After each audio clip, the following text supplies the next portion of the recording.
Свадьба, похороны или дома никого, кроме ребенка. Для волонтеров переписи непредвиденных ситуаций нет. Свою работу начали порядка 100 активистов. Зачем нужна перепись и как используются и защищаются полученные персональные данные? В ходе обучения они узнают, как отвечать правильно на часто задаваемые вопросы.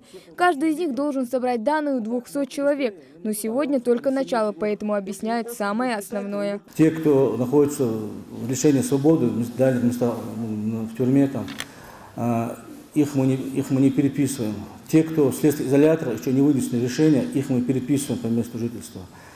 Те, кто уехали вахтным методом работают, приезжают домой, их мы переписываем. Студенты, которые уезжают, приезжают на каникулы, их мы переписываем.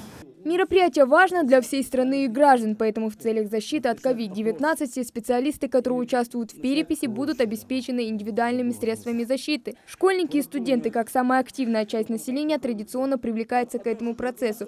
В числе юных волонтеров и Рабия Талдиева. Приняла участвовать в таком масштабном событии, которое проводится у нас в республике раз в 10 лет. И хотелось бы узнать, сколько у нас в численности нашего народа. И моему поступку послужил пример наших старших, которые тоже участвуют в этом. И подумала, что моя помощь им не помешает. Всероссийская перепись населения продлится до 14 ноября, а в труднодоступных районах страны до 20 декабря. В обязанностях переписчиков входит обеспечение конфиденциальности собираемых и обрабатываемых сведений. Качество их работы будут координировать и проверять контролеры, те, кто участвовал в предыдущих переписях. Подготовительные мероприятия уже пройдены. У нас был регистраторский обход. Мы проверяли адресное состояние. Контролеры уже вышли с 29 сентября, работают на местности. Обследовали местность, добавленные дома. Если дома снесены, то мы их убирали. Если построили, то вносили, чтобы информация была максимально актуальна на сегодняшний день.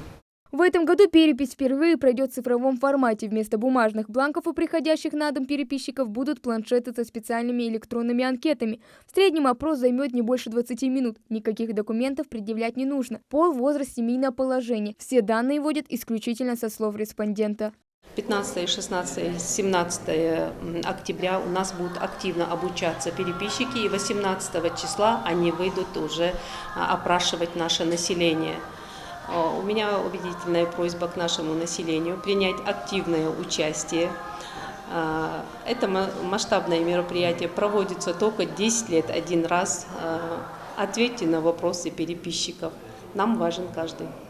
Напомним, что главной особенностью переписи населения этого года станет то, что граждане Российской Федерации смогут поучаствовать в процессе самостоятельно на портале госуслуг до 8 ноября. Такая возможность была предоставлена россиянам для удобства, экономии времени и безопасности здоровья. Хава Гагиева, Мухаммед Белакиев, Новости 24.